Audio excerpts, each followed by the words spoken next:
Hey y'all, I'm Terry Lynn Frazier. Welcome to Homestyle Southern Cooking. We're on location today at JJ's Wood Fire Pizza.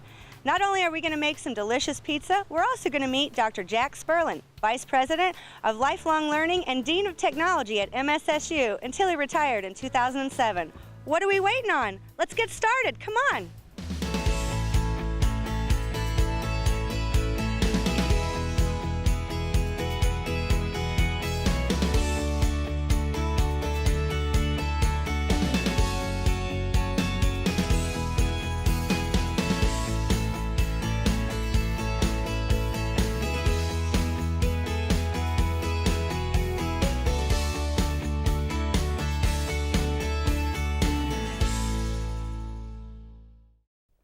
Hey y'all, welcome to Homestyle Southern Cooking, where we get cooking with some of Missouri Southern's finest and brightest. Today, we've got JJ Sperlin as our first guest.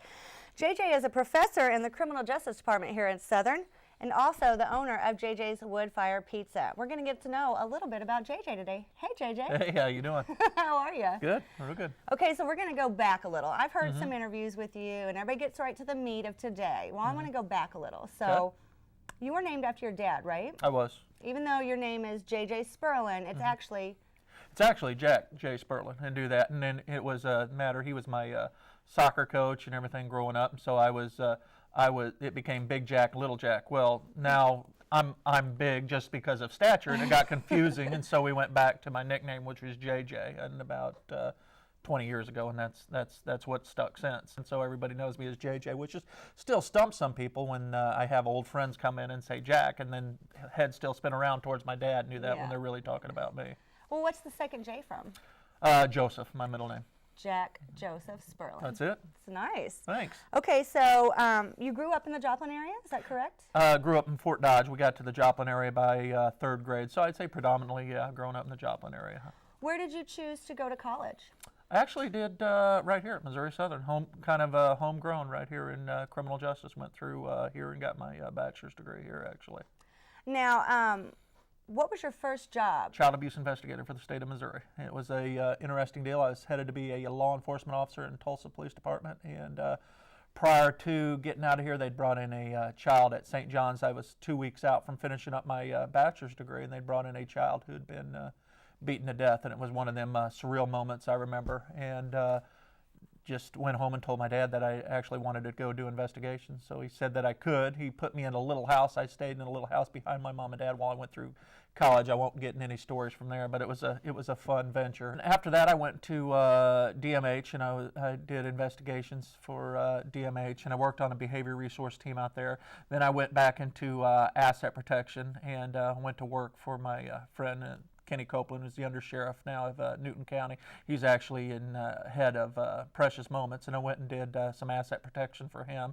And then Missouri Southern had a position come open, and ideally, I'd always seen how well it worked out for my father, so I always kind of had teaching in my heart, and found my way back to Missouri Southern in '97, and been here since. So that's a little over 18 years you've been here. That's a long time, isn't it? It is. It seems like it, huh? Yeah. Well, I'm curious, and I've been curious about this since I started watching some interviews with you.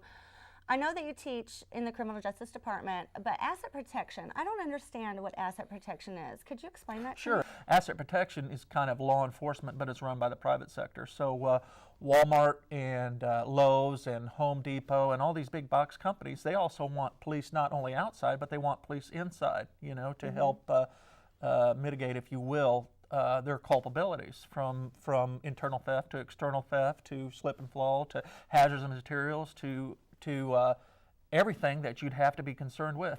So when you're at Walmart and you see that guy scoping behind you, making sure you didn't steal anything, that's a part of asset protection. Well, that is a part. Yep, that's a part when they're looking at for the external theft. Yep, Not that anybody follows me around Walmart. Okay. No, you little paranoid. Okay, so I'm also curious. I've heard you say in other interviews, and before, I've just heard you say this, you have an entrepreneurial spirit. I didn't say that right. Entrepreneurial? Well, it's close enough. Yeah. I heard you say you have a spirit like that. Sure. Can you explain that? I think it's just kind of in my heart, as I've always wanted to have my own business, run my own business, and go that way. And I think that's what that encompasses. You know, when JJ's get started, I don't want to steal any thunder from you, but I got to hand select my first 10 employees. There aren't many companies that do that, especially in this type of industry. That's correct. You know, and so it was a recipe for success. I always make a loose joke that it's an experiment that went horribly right. Well, that's a great segue into my next question. I'm curious. I want you to tell me the story of how JJ's Wood Fire Pizza got started. How JJ's Wood Fire Pizza got started. It was, I'm an opportunist, and my little daughter had a ear infection. I was over at May's drugstore, and a lot of what I've done as my entrepreneur, also I do a lot of buying and selling, you know. So if you have Joplin Give and Take or any Give and Take for an 80-mile radius, you're likely to see me on there and do that. I see you on there all the time. You do? Well, you do. And I saw an opportunity of what a restaurant had been there before, and that to go in and, of course, liberate them out of their contents, and I just wanted to resell it is what I wanted to do. But just for fun, I made a call to the landlord of the place after I had bought the contents for pennies on the dollar, and said, what do you get for rent? And he told me, and I kind of said, I can't pay that. I can pay half of that. And they said, we'll go ahead and do it for that. And I said, I'm not signing any contract. I'm not doing. So everything that you know, people say that they're locked in so long and everything else, I did, and it just went right. And then it was one of them deals where reality kicked me in the face, and it said, now here we are. And so it was thrown together. I was in business. I went home and I told my mom, told my dad, we're in business, you know, that's it. And they just so happened to have retired similarly by the same time. And we'd always flirted about that at the table when I was a little kid. And then I just came up with my plan real quick. I went to the Business Development Center here at Missouri Southern, which is a wonderful resource. It is. Give them a plug right there. It is a great group. Yeah, they are a great group. And because there's a lot that you don't know. I mean, you know, everybody wants to have a restaurant. Not everybody, but a lot of people want to have a restaurant. They want to do that. You know, they've always flirted around with it. And then the reality kicks in on how much there is to get it started. It's not easy. It isn't easy. And then I got, then what I did is I picked my 10 smartest college kids, and I said, we're in business. And we had little meetings and kind of spearheaded it all together. And you bought this material, this merchandise in October, correct? And then you Yes. opened by January. Opened by January. That's pretty fast turnaround. It is fast turnaround. Yeah. It was in somewhat disarray, and we had to get a bunch of licenses together and what have you, and learn some stuff. And that was a fast turnaround. You know, I could have actually done it faster, but I wanted to make sure it was right by the time we opened. Well, all this talk about pizzas got me hungry. I think we should go meet your dad and make a pizza. All right, All let's right. go meet Dad. So, Dr. Sperling, do you like to be called Dr. Sperling or Jack? Jack's fine. Jack's fine. Yep. Okay, what are we going to do here today? We're going to make a pizza. What kind of pizza? Whatever kind you want me to make. Do you have a favorite? Well, I like meat pizzas. Well, then let's make what we call our Neanderthal, which is an all-meat pizza. Okay. All right. Let's do it. Let's do it. Start with the crust. Now, do you guys pre-make your crust? Our crusts are pre-made. We buy them pre-made. Oh, nice. We make our own sauce. The sauce is from scratch.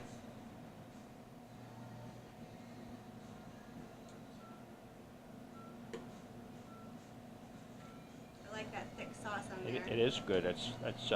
We use the same sauce for all of our pasta dishes, and people, believe it or not, come to our buffet just to eat pasta, not even pizza sometimes. Well, I hear you have one of the best buffets around. It is a great buffet. We feature all the pizza you can eat, all the salad you can eat. We always have a hot dish of some kind. All of our hot dishes are homemade, fresh every day. Some of our favorite hot dishes are our stroganoff, our vegetable pasta, our goulash we had today, and it was gone by probably 12:30. The pan was empty. And then our famous chocolate chip cookies. So Neanderthal, you start with the cheese base, and then we put all of our meats on it. Okay.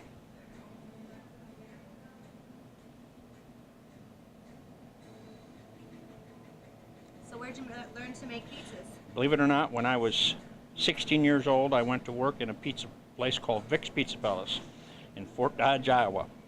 And I never realized that after going to school for about 10 years and getting a PhD that I'd end up back making pizzas. Who would have thunk it, huh? And who would have ever thought it? But my son wanted to open a business, and he needed help, and I wasn't doing much building birdhouses and benches in my workshop. Not reading or riding that Harley? And I sold my Harley and bought a BMW. Ooh, nice. You might have to take me for a ride. It's a pretty nice little car. So there's the Canadian bacon, pepperoni. That was just the beef I put on. This is our Italian sausage. It looks yummy already. And then our Neanderthal is topped with wheel bacon and cheddar cheese.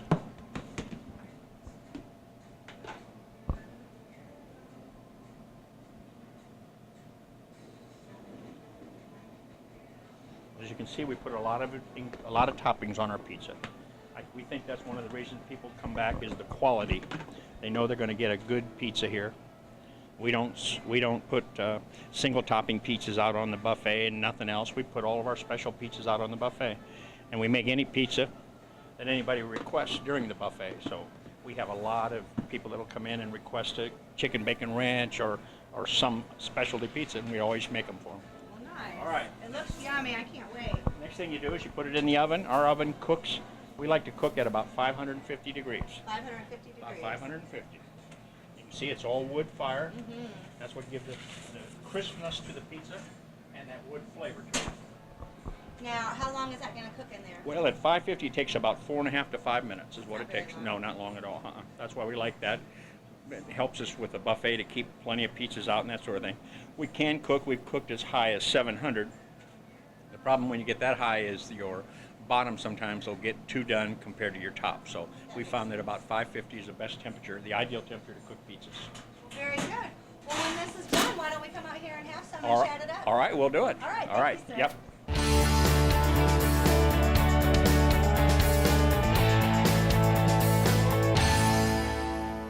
Now, you're not just a pizza chef. You have a pretty rich history at Southern. Well, I spent 34 years at Missouri Southern. I started off as a faculty member in the Criminal Justice Department. I later became the Dean of the School of Technology, and then my last 10 years I was the Vice President for Lifelong Learning for the Distance Education Program. Very good. Now, what brought you to Southern in 1975? Well, I had been a law enforcement officer and had spent some time in Washington, D.C. with the DIA and was just ready for something different. And I'd gotten a bachelor's degree, and at that time, Missouri Southern only had an associate degree in law enforcement, and it gave me an opportunity to come down and teach in their 2-year program. Very nice. Now, I've been doing a little research about you, and Dr. Jerry Williams credits you as the one that led Missouri Southern into the delivery of courses and degrees through the internet. Can you talk to me a little bit about that? Well, our president at that time was Dr. Julio Leon, and he was a visionary, and he knew that things were going to change in higher education. And I had gotten all of my degrees by commuting. I went to Central Missouri State University for weekend college. I drove to Stillwater, Oklahoma 2 nights a week for my doctorate degree. And so I was very interested in a different delivery method where people weren't on the highway. And he and I started talking about the use of internet for education. And it was being done some places, but not very much. And I had some ideas, and he finally decided that he wanted to see what Missouri Southern could do. And so he decided he wanted to make a vice president's position so that it'd be someone who had authority and could carry this mission out. And it just started at that point in time. Well, I know that when you retired, there was about 700 students in the distant learning program. It's grown quite a bit since then. I don't know. You know, I don't really keep much track anymore now that I'm gone. Because you're retired. You're like, that's behind me. Well, can you tell me a little bit about your decision to retire in 2007? Well, I had been there for, as I say, 33 years. I had 4 years of military time, which you can buy towards your retirement, and years of sick leave, so I had 38 years in the system. I could retire at pretty close to the same money that I was making. First year I wanted to retire, I was 60, and Dr. Leon talked me out of it. The second year, when I went in, he talked me out of it, except he offered me if I would stay on in kind of a consulting position. And so I did. I worked 2 years, about 15 hours a week to help the program continue in its growth pattern. And I was just ready to do something different at that point in time. And so I officially retired in 2009. Officially in 2009. Well, I had read an article about your retirement that said you were going to spend your retirement learning to cook, read, and ride your Harley. What of those have you done other than become a pizza chef? Well, I love to cook, always have, and so I do a lot of cooking. As a matter of fact, I do all the cooking at my house and most of the cooking at this place.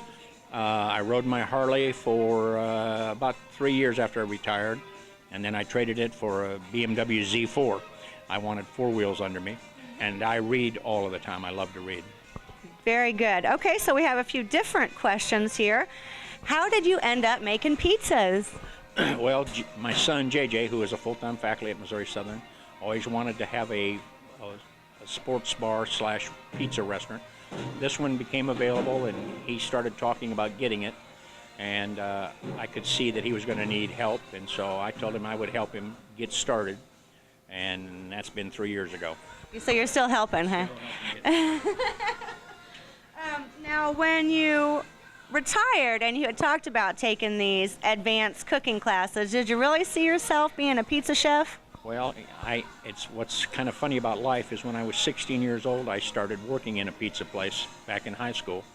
And here I am in my late 60s, and life seems to have gone full circle for me. From pizza to pizza. Pizza. Okay, so we're going to turn this around. I want to ask you a fun question. I want you to tell me something fun about yourself that most people don't know. Put you on the spot. You did put me on the spot. I think there's a lot of fun things about me. I love to play poker. I play poker at least 1 day a week down at the Downstream Casino. And that's probably my biggest hobby now. If I get a chance, I play 2 days a week. Are you pretty good at it? I'm not bad. I hold my own at it. If you don't hold your own, you can't keep playing because you run out of money. Maybe you can teach me because I always lose my money. Well, thank you so much for talking to me today, and I think we need to eat this pizza. I think we do. Wow, that was fun. I've never been to your pizzeria before. Yeah. It was really good. Yeah. I mean, I've heard the wood-fired pizza's great, but that was amazing. We hear that a lot. I'm sure you do. We do. Okay, so I'm going to turn our interview around here. Okay. Talk about some fun stuff. All right. You are very community active. I am. I saw this for the first time at Halloween when I saw that you donated 1,000 pizzas to the community. Like, that really blew me away. It did? Yes. Yeah. Do you do stuff like that often? All the time. All the time. Tell me about your community activity. I've done pretty well in life, and I don't need JJ's wood fire at the end of the day, you know. I made a commitment that everything that it brings in, that I'm going to try to tie back into the community and do that in one way or another. I've always had that kind of given heart, and I do that. It's just not for JJ's wood fires, for my classes too. I mean, if you come to my victims class, we had a great group project where we had to collect, and it was just around Christmas time, and brought a big group of stuff over to Children's Haven, you know, and with Children's Center, and, you know, I mean, social work is honestly my background, you know, and so I found a way to tie criminal justice and social work together. And so I'm just, I love giving back to the community I serve, because ultimately they serve me as well. I think I love you a little more. Oh, well, thank you. Thank you. I mean, that's beautiful. Okay. That's very beautiful. Okay, so we don't shed some tears about how great that was. I'm going to drink some water. Okay, so the 417 magazine featured JJ's Wood Fire Pizza. They did. That was a surprise. That was nice. Yeah, they rated you one of the best pizza places around, and they suggested trying the Big Easy Pizza. Nice. Can you tell me about that pizza? Yeah, the Big Easy Pizza. I mean, it's a smoked sausage base. Then it has our Cajun spices on it, and jalapenos and onions. Now, you make a lot of unique pizzas like that. We do. What are some other unique pizzas? You know, we make a chili dog pizza with chili that my dad makes from scratch. We make a meatball pizza that just came out this last week that is absolutely fascinating. And then probably the creme de la creme of the pizzas we make that people really love is our smoked brisket or our smoked pork loin. And we smoke them with different kinds of woods, and then put them in our barbecue sauce, and then we actually make a pizza out of it. So it's not the typical barbecue chicken pizza that you get at many places. I mean, you're having a smoked brisket or a smoked pork loin pizza, and they're a big hit. So I saw you on Facebook the other day mention that you want to buy morel mushrooms, you know, on one of these buy and trade sites. Right. So what are you going to do with these? Well, I'm going to eat as many of them as I possibly can and do that. Me and my dad love morel Are you mushrooms going and to do make that. some morel pizzas? We're making morel pizzas. We're playing with it right now. You know, morels are just a short season of what it is, and you either know them or you don't know them. Yeah. You know, and around here, that's kind of a neat little deal that we're playing with now. I love morels. I'm Do you from love morels? Michigan, and Oh, nice. hunting morels is a big deal there. Uh-huh. So yeah, when I saw that, Michigan, I was like, Iowa, where I'm from, they're just calling today, and we've been morels about 10 days now. In Iowa, they're just coming up today. So probably Michigan's probably the same. They're just Yeah. right now starting because they're a week and a half, 2 weeks behind in seasons. yeah. and Well, do it's that. really cold there still. It's still snowing. Oh yeah, well then morels may be even further behind than that. Yeah. Yeah. Okay, so lastly, I just want to share with you some research I did on the internet. I found a site called, well, I'm not going to say the site, but it's a Rate My Professor site. All right. So you have a pretty good rating. You have a 4.3 out of 5. Okay. So that's good. You're right. almost perfect, but not quite. All right. Okay. I'm going to read you some of these quotes. All right. Okay. So if you, JC101 says, if you take the class, show up, he gives extra credit practically every day. This is true. That is true. So That is show true. up Yep. to his class. You know, I don't mandate attendance, but I think it's an important thing to be there. So I'll reward it accordingly. I like that. Okay, CJAD320 said, JJ is a great professor, very smart, and is always willing to help. Come to class because attendance helps you make the grade. He does not like to show videos. He does like to show videos and encourages class discussion. Don't put off chapter questions. Don't put them off. Don't put them off. No, don't put them off. He will not let you make them up. Okay, and the last one. This is my favorite. All right. ACJAD said, I am hot for teacher. Do you get that a lot? No. I don't believe that. No, I don't get that a lot. Well, thank you so much for coming and joining me Well, today. thanks for having me. I loved having you here. Well, and I love being here. Love your pizza. Thanks. Yeah, it looks like you have the Neanderthal, which is one of my favorite pizzas too. It's my only so far, and it's my favorite so far. Thanks. So you guys go to JJ's Woodfire Pizza and try some of this. You'll see I'm right. It is the best. And we'll see you next for our next segment in the kitchen.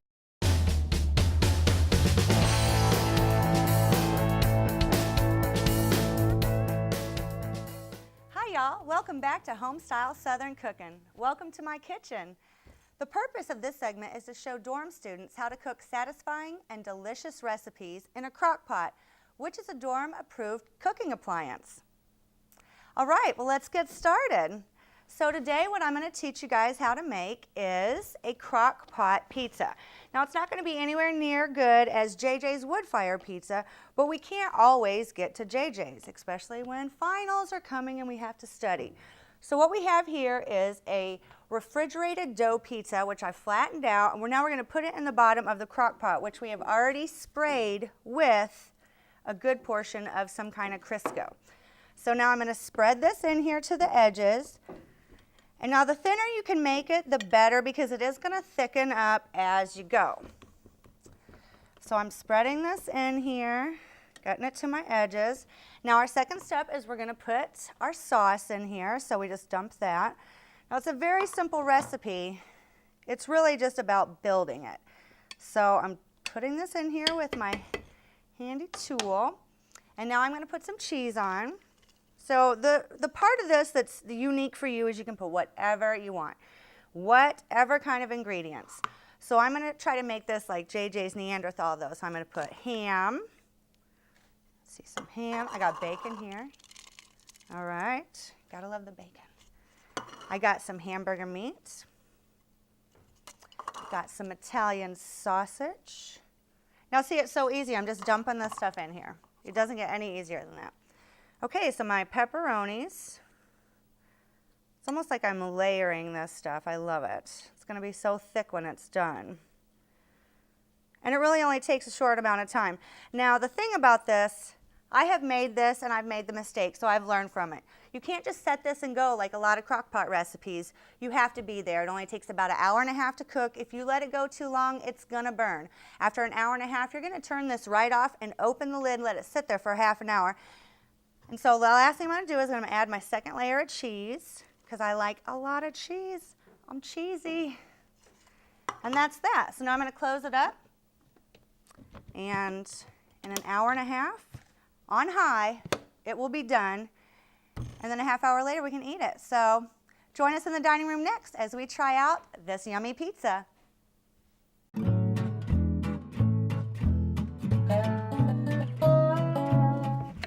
Well, hey, Miss Terry, I brought you some carrots.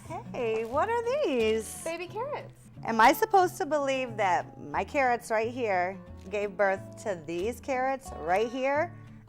No. All those perfect looking fruits and vegetables that you like to buy, they are covered in chemicals, dyes, and preservatives. They are not good for you. Haven't you ever heard of the ugly fruit and vegetable movement? I mean, look it up. What in the world is that? In America, it's called the Imperfectly Delicious program, and in Europe, they call it the Inglorious Fruit and Vegetable movement. You gotta look it up. Okay, I will, but I still don't get what exactly it is. What's not to get? Ugly fruit and vegetables are more natural. They taste better than the processed stuff, and girl, they're healthier on your wallet.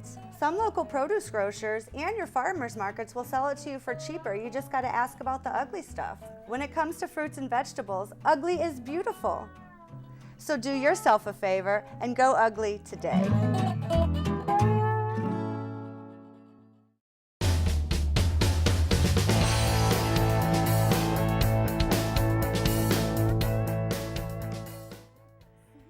Okay, here we are back in the dining room. I'm joined with my producer, Tawny Lyon. How are you today? I'm doing great, even better now that I see this pizza. You want to try it? Of course. You got to tell me how good it is, or how bad. Oh, I'm sure it's delicious. Oh my goodness. It is good. That is really good. I can't believe we did that in a crock pot. And it's so fast too. An hour and a half, That's 2 hours. That's really not that bad, especially for a crock pot. So how do you think it compares to JJ's wood fire pizza? Well, I don't think anything can compare to JJ's wood fire pizza, but for something so quick and so convenient, it's really good. What do you think of JJ's dad? He was so adorable. He was really nice, wasn't he? He was so sweet and so knowledgeable. They both really were. Yeah, JJ too. He was a talker now, wasn't he? Yeah.